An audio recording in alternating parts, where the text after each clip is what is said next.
Lucas Zacatepeques, República de Guatemala, en América Central.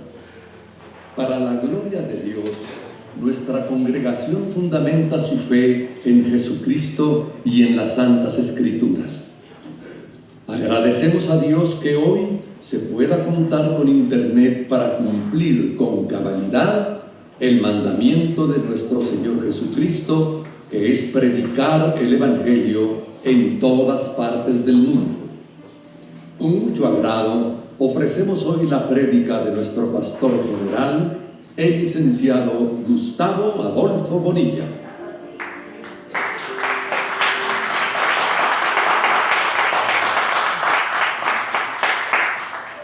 Muy buenos días, hermanos. Dios les bendiga. Damos gracias a Dios porque ya estamos aquí reunidos. Hoy vamos a iniciar una serie de estudios, ya que hace 15 días terminamos con el Evangelio de Lucas y hoy vamos a tomar un libro adicional, otro libro. Quiero que lleguemos a un acuerdo. Si usted por alguna razón, algún compromiso, tiene que retirarse a las 12, lo puede hacer. Solo que, por favor, se levanta a su lugar sin llamar la atención y sale y se puede retirar. Si no tiene compromiso, pues vamos a pasar un poquito más allá de la hora acostumbrada, ya que hoy es el día del Señor. Hoy estamos aquí para adorarlo y bendecirlo. A veces nos ajustamos a un horario, pero en algunas ocasiones es interesante que no nos quedemos enmarcados en un tiempo y por eso tengamos que correr en la predicación o en la enseñanza. Vamos a empezar con un estudio muy interesante. ¿Usted sabe a qué altura vuelan los aviones comerciales? Fíjense que los aviones comerciales vuelan a una altura entre 13.000 y 15.000 metros. O sea, 13 kilómetros o 15 kilómetros. A esa altura vuelan los aviones. Nosotros hoy vamos a volar a una altura superior.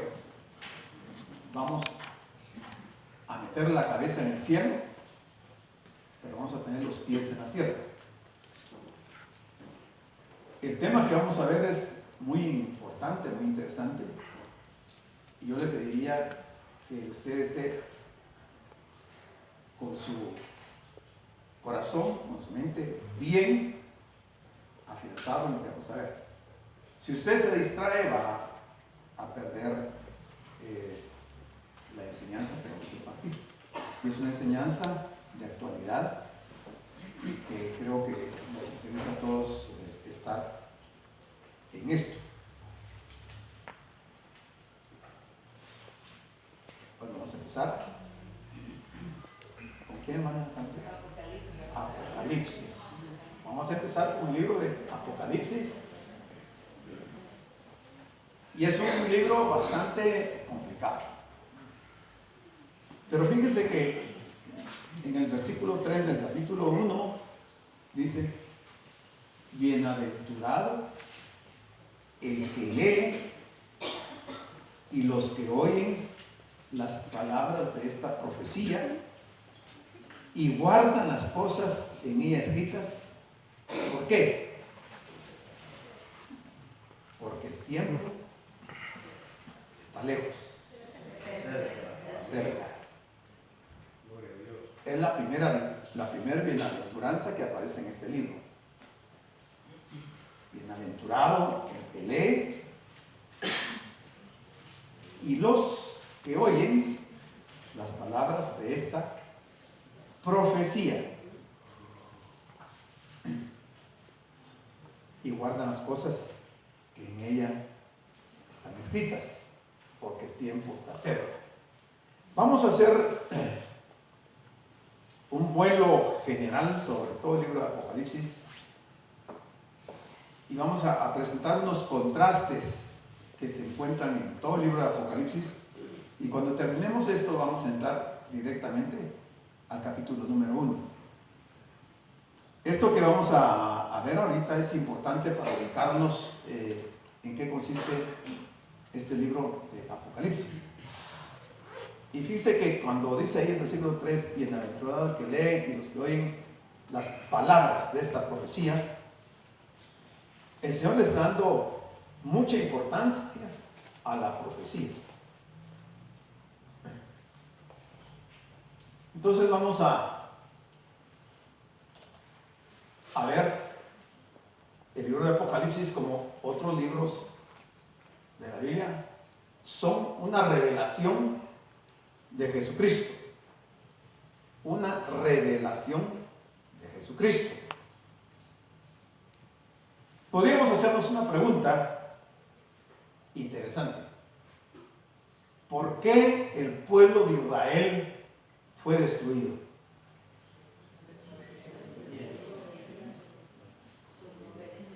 Profecía.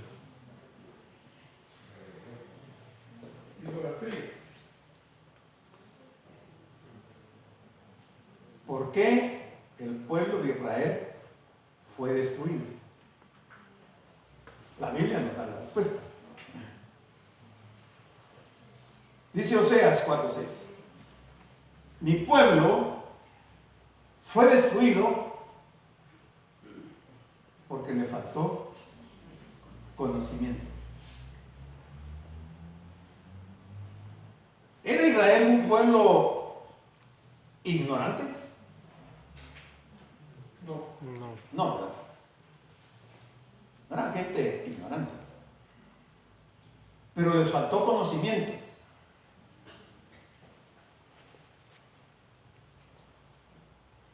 Y por faltarles conocimiento, ¿por cuánto desechaste el conocimiento? O sea, fue una actitud del mismo pueblo. Desecharon el conocimiento. Se está refiriendo a la palabra. No quisieron estudiar, incursionar en la palabra. Entonces el pueblo fue destruido porque desecharon el conocimiento. Y por haber desechado el conocimiento, como consecuencia, el Señor les dijo: yo te echaré del sacerdocio.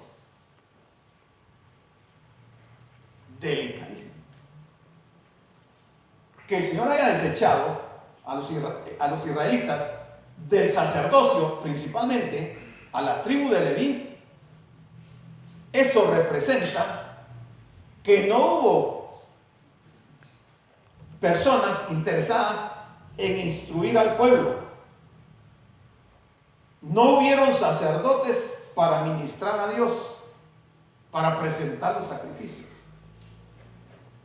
Eso es gravísimo. Pero dice además: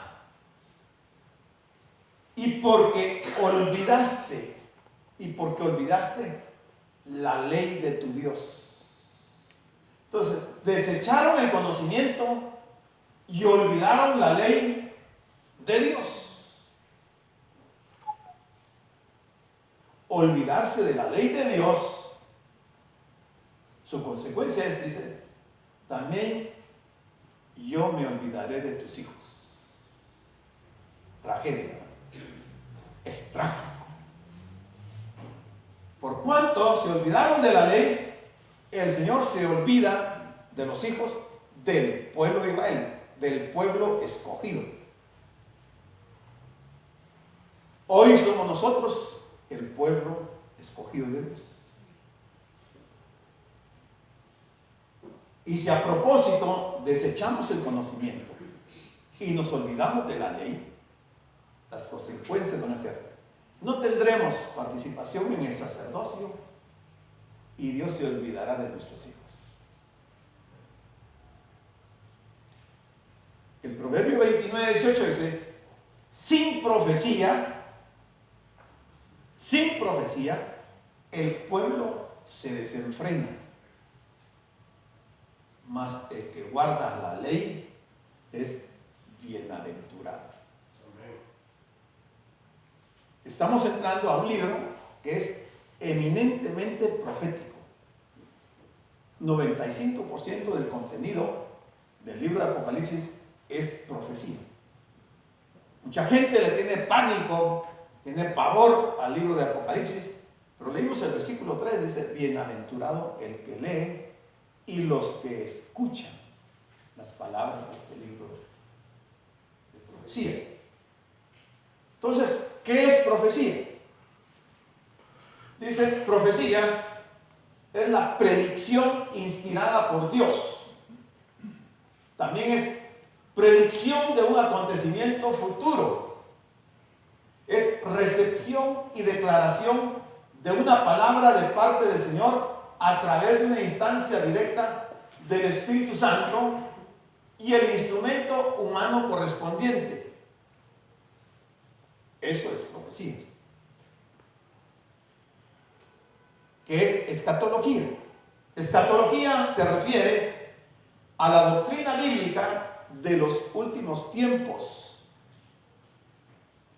Es la teología del futuro. El libro de Apocalipsis es escatológico, porque declara eventos futuros para que nosotros estemos enterados de cuál es el plan de Dios, no solo para nosotros, sino que para el mundo entero. Bueno, vamos a ver algunos contrastes entonces de dos profecías. Una está en el libro de Daniel, y vea lo que dice. Dios, hablándole a Daniel, dice: pero tú, Daniel, cierra las palabras y sella el libro. Cierra las palabras y sella el libro hasta el tiempo del fin. Dice: muchos correrán de aquí para allá y la ciencia aumentará. Estamos viviendo exactamente lo que dice Daniel. Exactamente. Pero el Señor le dijo a Daniel que cerrara las palabras y que sellara el libro. Quiere decir que no fue revelado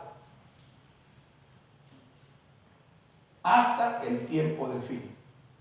Y estamos precisamente en el tiempo del fin. Y le dice en el siguiente versículo, en el 9, él respondió: anda, Daniel, pues estas palabras están cerradas y selladas hasta el tiempo del fin. Daniel ha sido un libro que ha estado cerrado y sellado hasta el tiempo del fin, o sea, por casi 2000 años. Eso refiriéndonos al libro de Daniel. Ahora, si nos referimos al libro de Apocalipsis, vea lo que dice.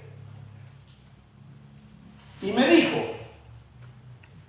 dice Juan: no selles las palabras de la profecía de este libro. No selles las palabras de la profecía de este libro. ¿Por qué?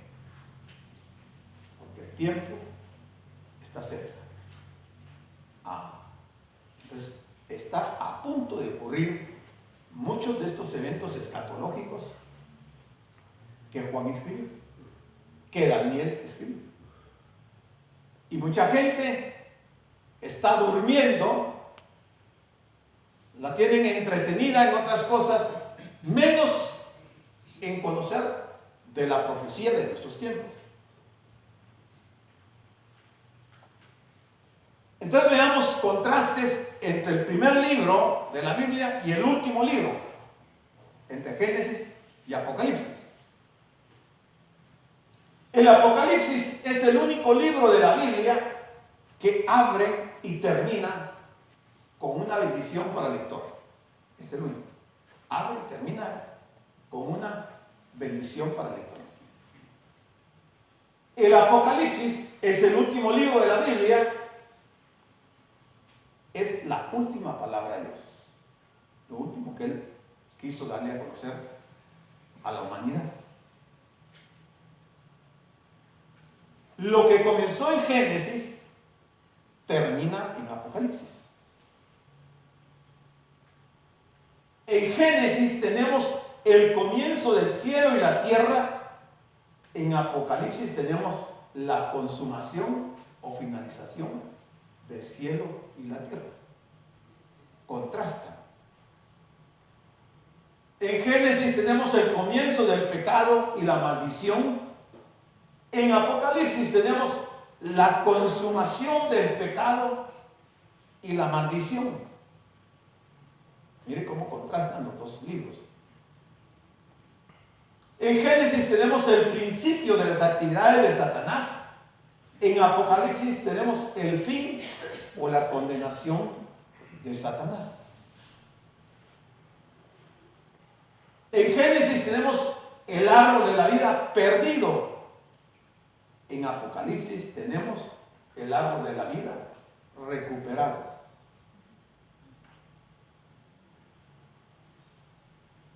En Génesis tenemos que la muerte entra.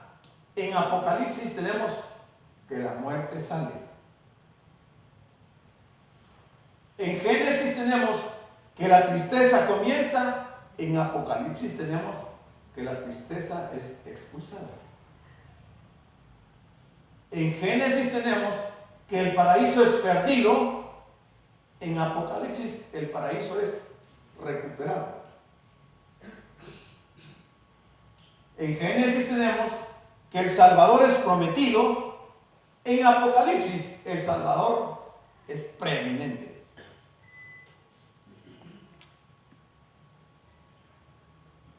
Vamos a ver algunos pasajes que se refieren a los distintos números que maneja la Biblia y principalmente en el Apocalipsis, con la idea de entender cuando pasemos por esos pasajes a qué se estaba refiriendo el Señor. No vamos a tomar todos los números, pero sí los más importantes o los que más se repiten en la Biblia. El número 3 aparece con frecuencia. Habla de 3 kilos de cebada, Apocalipsis 6:6. 3 ángeles, Apocalipsis 8:13. 3 plagas de fuego, humo y azufre, 9:18. 3 espíritus impuros, 16:13.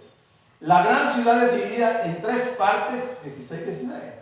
3 puertas al este, 3 al norte, 3 al sur y 3 al oeste, en 21:13. Las series de 3 se refieren a la divinidad con el triple grito de las criaturas vivientes que claman Santo, Santo, Santo, 3 veces, en 4:8. Y una descripción del poder de Dios que era, que es y vendrá, 3 veces, 4:8 y 1 del 4:8. También debemos de advertir la serie de Jesucristo, Dios y sus siervos, en 1:1, 3, serie de 3. Jesucristo es el testigo fiel, el primogénito de la resurrección y el soberano de los reyes de la tierra, otra serie de 3, en 1:5. En realidad, a lo largo del libro aparecen muchas series de 3.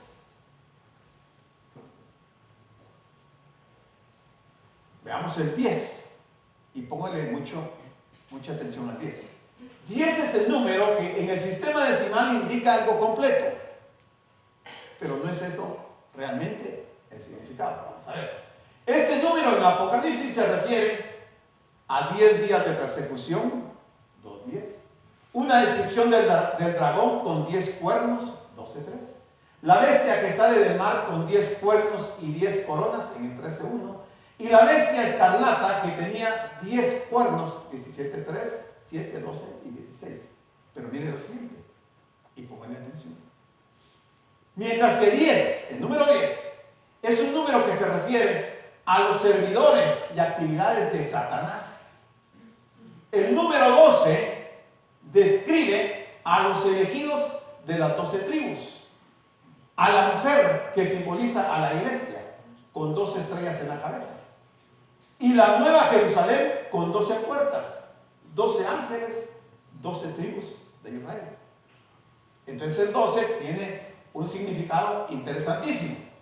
Esta ciudad tiene 12 cimientos en los que están escritos los 12 nombres de los apóstoles. Mide en longitud, anchura y altura 12,000 estadios. Y por ambas orillas del río que fluye desde el trono de Dios está el árbol de la vida que da 12 frutos o cosechas. También el término ancianos aparece 12 veces. En Apocalipsis, el contraste entre 10 y 12 es de hecho sorprendente. El número 12, oiga, el número 12 describe al pueblo de Dios. El número 10 está vinculado con Satanás, sus seguidores y sus acciones. Son datos que los vamos a encontrar a través de la Biblia y que si no se les presta atención, uno no se da cuenta de por qué en este libro se mencionan estos números, pero tienen su significado.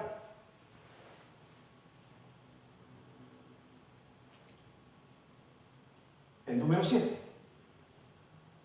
El número 7 antecede a muchos sustantivos, incluyendo espíritus, o sea, 7 espíritus, 7 candelabros de oro, 7 estrellas, 7 candelabros nuevamente, 7 sellos, 7 cuernos, 7 ojos, 7 ángeles, 7 trompetas, 7 truenos, 7 coronas, 7 colinas, 7 cabezas, 7 plagas, 7 copas, 7 colinas, 7 reyes. No termina. Dice además que habrá un terremoto que mata a 7,000 personas en el 11:13. Hay dos pasajes que registran cánticos de alabanza que entona un ser celestial que tiene 7 elementos importantísimos. El primer canto está en el 5:12, que tiene 7 atributos. Dice: digno es el cordero que ha sido sacrificado de recibir 1, poder; 2, riqueza; 3, sabiduría; 4, fortaleza; 5, honra; 6, gloria; y 7, acción de gracias. 7 atributos en el primer canto que se va a cantar en el cielo cuando llegue el tiempo. El segundo pasaje, el segundo cántico, está en el 7:12, que también contiene otros 7 atributos. ¿Cuáles son? Amén. 1, alabanza; 2, gloria; 3, sabiduría; 4, acción de gracias; 5, honra; 6, poder; y 7, fortaleza. Sean para nuestro Dios por los siglos de los siglos. Amén. Vea cómo se da el número 7. Hay 7 bienaventuranzas en el Apocalipsis que se enumeran aquí en forma resumida. Primera, bienaventurado el que lee, en 1:3. Bienaventurados los que son los muertos que mueren en el Señor, 14:13. Bienaventurado el que vigila. Bienaventurados los que son llamados. Bienaventurado y santo el que tiene parte. Bienaventurado es el que cumple las palabras. Bienaventurados son los que lavan sus ropas.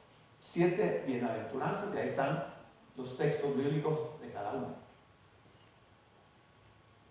También en esta serie, las langostas, que se describen como caballos en el 9, del 7 al 10, ostentan 7 señales distintivas. Tienen coronas de oro en la cabeza. Segundo, tienen rostros de hombres. Tercero, cabellos de mujer. Cuarto, dientes de león. 5, corazas de acero. 6, alas que hacen ruido como de muchos carros de caballos corriendo a la batalla. Y 7, colas de aguijones de escorpión. 7. Yo le voy a pedir que esté bien atento a lo que estamos viendo. Si usted se duerme, no va a entender. Vamos a avanzar en el libro y no va a entender. Despiértese. Amén. La palabra griega, armión, o sea, cordero, en referencia a Cristo, se encuentra 28 veces, o sea, la suma de 7 veces 4. El término pronto o rápidamente en relación con el cumplimiento de la profecía y del retorno de Jesús aparece 7 veces. 7 veces el retorno de Jesús. Y ahí están los textos. Y por último, el término, la palabra o las palabras de Dios se encuentra exactamente 7 veces en estos versículos. En todo el libro de Apocalipsis hay paralelismos que se presentan en múltiplos de 7. Hay 7 cartas a las iglesias de Asia Menor. Hay 7 sellos seguidos de 7 trompetas y que concluyen con 7 copas. Al comenzar con las cartas a las 7 iglesias, observamos paralelismos en su estructura. Cada carta consiste de 7 partes. Cada carta. La primera parte de cada una de las cartas contiene el saludo a cada una de las 7 iglesias de Asia Menor. Segundo, las 7 cartas tienen un aspecto de la aparición a Juan Epánenos. Tercero, una evaluación de la salud espiritual de la iglesia concreta. Cuarto, palabra de exaltación o reproche. Quinto, palabra de exhortación. Sexto, promesas para el que triunfa. Séptimo, mandato de escuchar lo que el Espíritu dice a las iglesias. 7 elementos de las cartas. El número 4 aparece como 4 criaturas vivientes, 4 ángeles, 4 partes del mundo, 4 vientos y 4 ángeles encadenados en el Éufrates. También en el Apocalipsis abundan las series de 4. Tribu, lengua, gente y nación. 4. 1, 2, 3, 4. Alabanza, honra, gloria y poder. 1, 2, 3, 4. Espada, hambre, enfermedad y bestias salvajes. 1, 2, 3, 4. Sonido de truenos, estruendos, relámpagos y terremoto. 4. 1, 2, 3 y 4. Series de 4. Quinto, sus asesinatos, sus artes mágicas, su fornicación y sus robos. 1, 2, 3 y 4. Muchos pueblos, naciones, lenguas y reyes. 1, 2, 3 y 4. Arpas y músicos y flautistas y trompetistas. 1, 2, 3 y 4. El número 4 describe la creación de Dios. Las 4 partes de la tierra, o sea, las 4 direcciones del viento: norte, sur, este, oeste. Dios es quien gobierna esta creación, la cual resulta evidente en el empleo de la expresión quien vive por los siglos de los siglos, que se encuentra 4 veces en estos textos.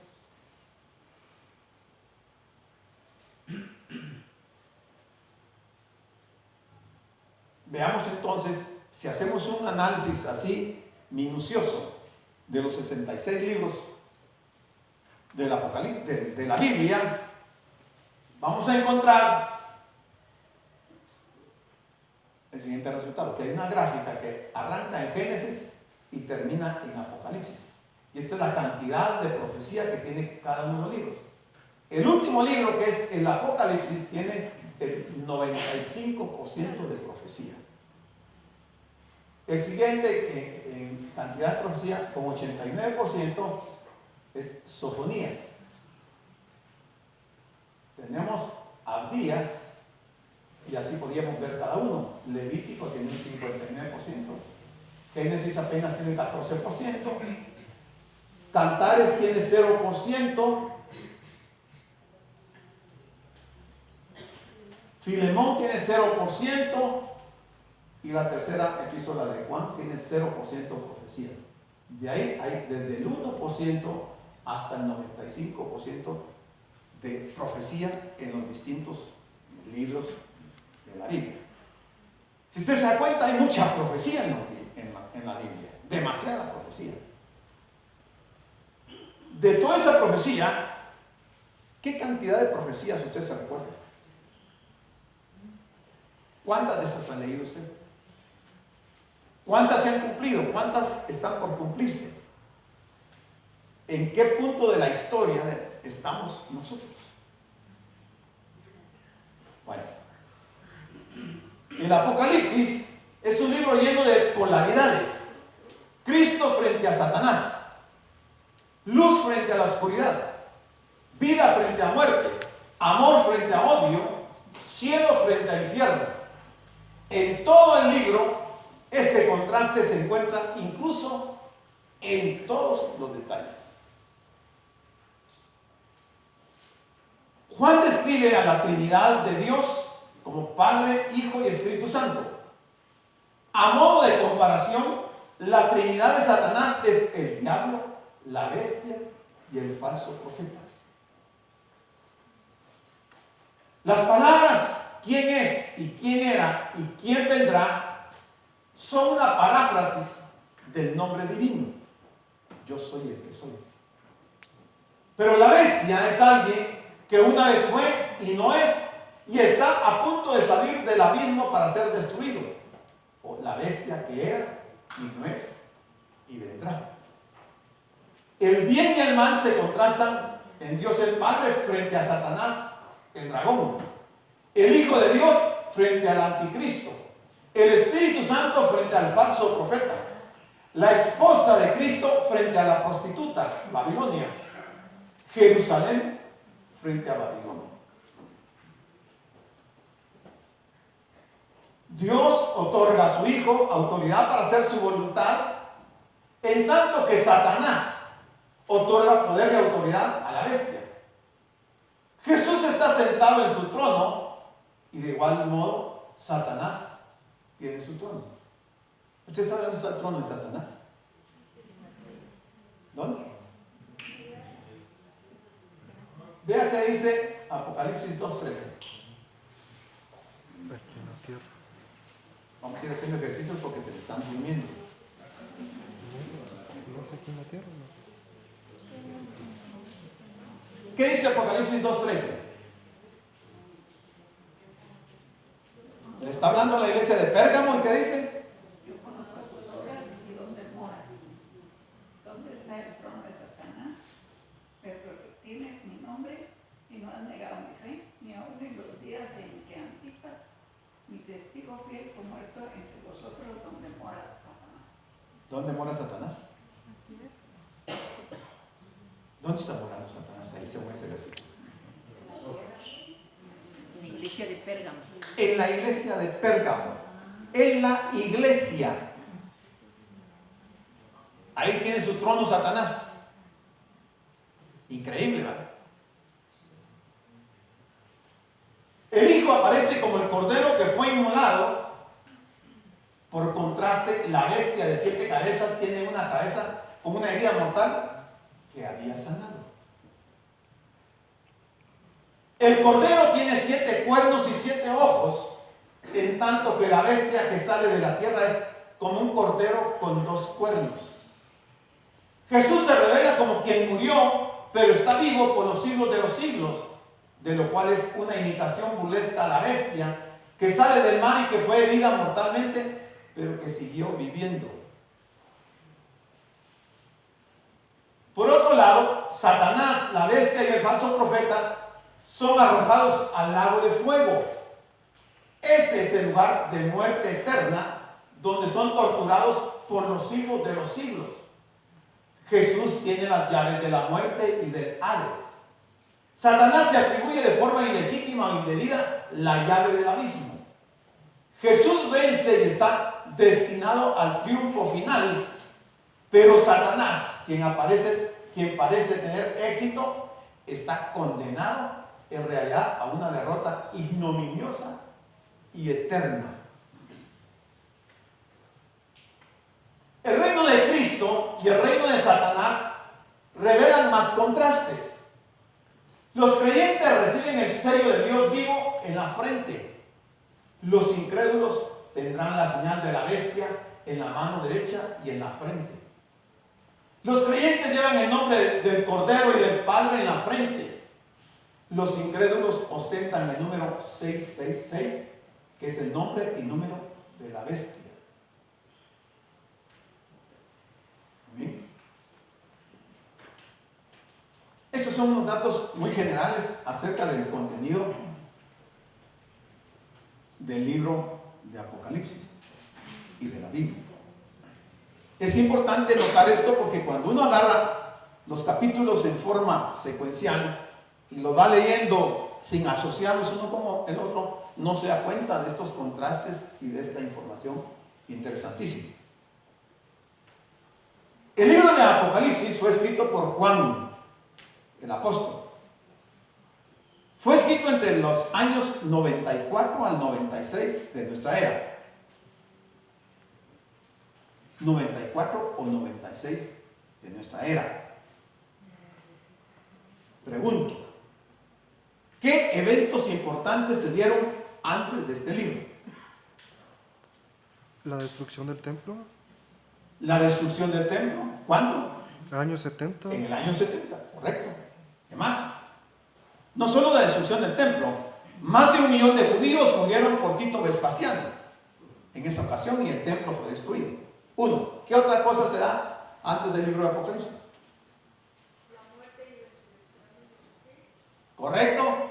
La primer venida de Cristo, en donde viene a hacer un sacrificio, muere, resucita, asciende al cielo y se sienta a la diestra del Padre. ¿Qué otra cosa? Si vamos en orden, viene Cristo, su primera venida. Derramamiento del Espíritu Santo. Correcto, derramamiento del Espíritu Santo. O sea, se va Cristo y viene el Espíritu Santo, ¿verdad? Entonces, viene, muere, viene el Espíritu Santo, nace ¿quién? La iglesia. La iglesia, nace la iglesia, 12 apóstoles predicando de la dispensación de la gracia, predicando el Evangelio, y como el libro de Apocalipsis se escribe hasta el año 94-96, 11 apóstoles mueren, menos Juan. ¿Por qué Juan no muere? ¿En base a qué?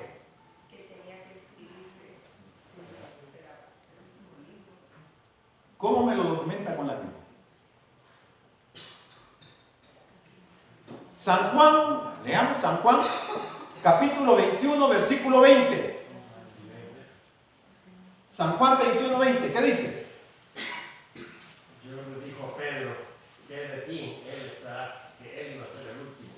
Leámoslo literalmente. Volviéndose Pedro, vio que le seguía el discípulo a quien amaba a Jesús. El mismo que en la cena se había acostado al lado de él y le había dicho, Señor, ¿quién es el que te ha de entregar? Correcto. Sigamos. Cuando Pedro le vio, dijo a Jesús, Señor, ¿y qué de este? Jesús le dijo, si quiero que él quede hasta que yo venga, ¿qué a ti? Sígueme tú. El Señor se aparece resucitado en los 40 días que se está apareciendo. En esa ocasión de Juan 21 se aparece a los discípulos y es cuando le pregunta a Pedro 3 veces, Pedro, ¿me amas? Pedro, ¿me amas? Pedro, ¿me amas? Luego lo lleva aparte y cuando Pedro va con el Señor se da cuenta que Juan lo va siguiendo y entonces se vuelve Pedro y le dice al Señor, Señor, ¿y este qué? Y el Señor le dice, si yo quiero que él quede hasta que yo regrese, ¿a ti qué? ¿A ti qué? Si yo quiero que él quede hasta que yo regrese, ¿a ti qué? ¿A qué regreso se está refiriendo? Te está diciendo que hasta que él regrese, Juan se va a quedar. Ya había venido la primera vez. ¿Está vivo Juan hoy? ¿Lo va a ver en la segunda venida? Pero se le presentó a Juan. ¿En dónde? En la isla de Patmos. En esa venida, a esa venida se estaba refiriendo el Señor. Entonces el Señor le dice a Pedro, si yo quiero que él quede hasta que yo me aparezca glorificado, ¿a ti qué? Y Juan estaba en la isla de Patmos y vio al Señor en todo su esplendor. O sea, Juan quedó porque estaba profetizado, porque el Señor le había prometido. Por eso él no murió antes. Por eso a Juan lo metieron en un perol con aceite aceite hirviendo y no murió milagrosamente porque tenía que ver al Señor. Solo él había quedado, los apóstoles. Bueno, entonces han sucedido una serie de situaciones antes del Apocalipsis. Y ya las mencionamos, las más importantes, porque hay muchas otras. Entonces ahora vamos a ver el versículo número 1. La revelación de Jesucristo. La revelación de Jesucristo que Dios le dio para manifestar a sus siervos las cosas que deben de suceder pronto.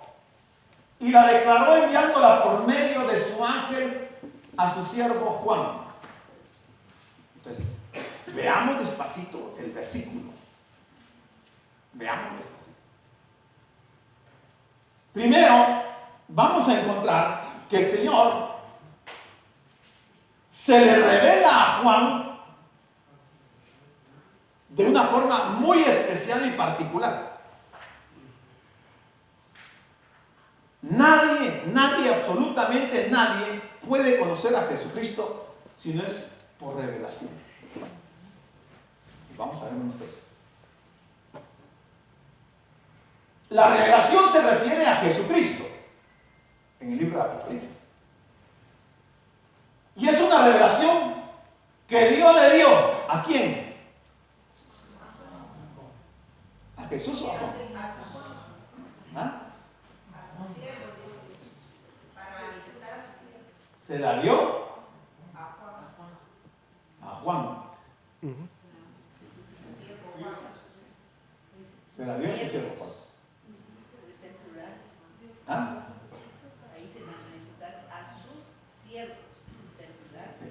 Eso fue lo Pero primero, concluyendo con esta revelación, se la da a uno de sus siervos, a Juan. Obviamente, esa revelación él se la va a dar a todos sus siervos. ¿Qué es un siervo?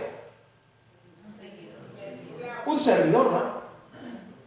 Entonces, la revelación, Dios se la da a Juan para manifestarla a sus siervos, la iglesia.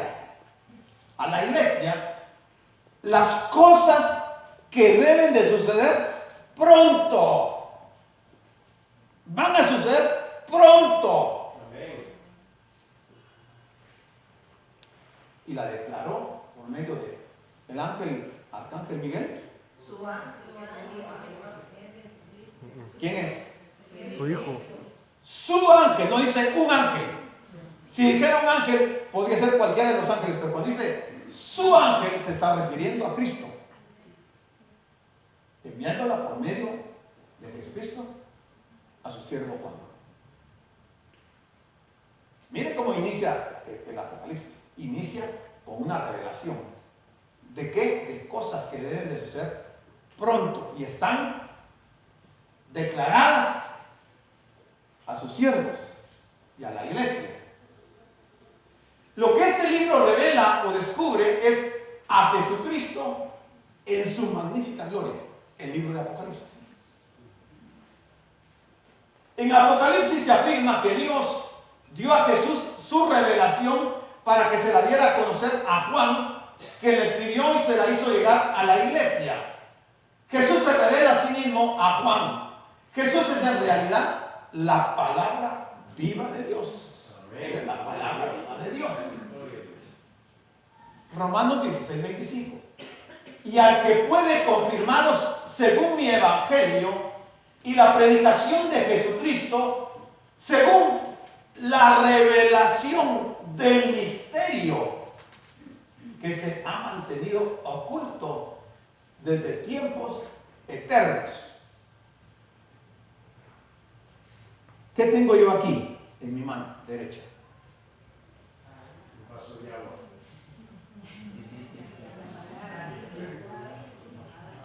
No lo sé.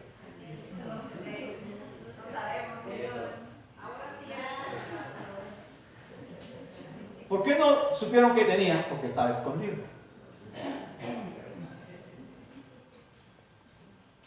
Entonces lo que está diciendo aquí Pablo, que él está confirmando a los de Roma el evangelio y la predicación de Jesucristo según la revelación de Cristo, la revelación del misterio, porque era un misterio la iglesia que se había mantenido oculta desde tiempos eternos. No se sabía del nacimiento, del surgimiento de la iglesia. Era un misterio escondido, pero que en el tiempo de Pablo ese misterio se reveló. Se le reveló a Pablo, según Romanos 16:25.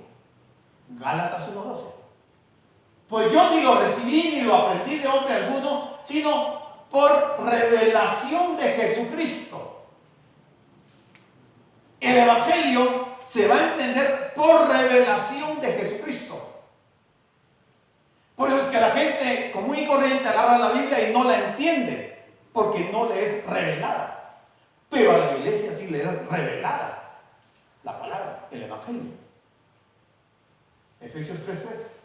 Que por revelación me fue declarado el misterio, como antes lo he escrito brevemente. ¿Cuál misterio? De la iglesia. Pero Pablo lo recibió por revelación. Efesios 1:17. Para que el Dios de nuestro Señor Jesucristo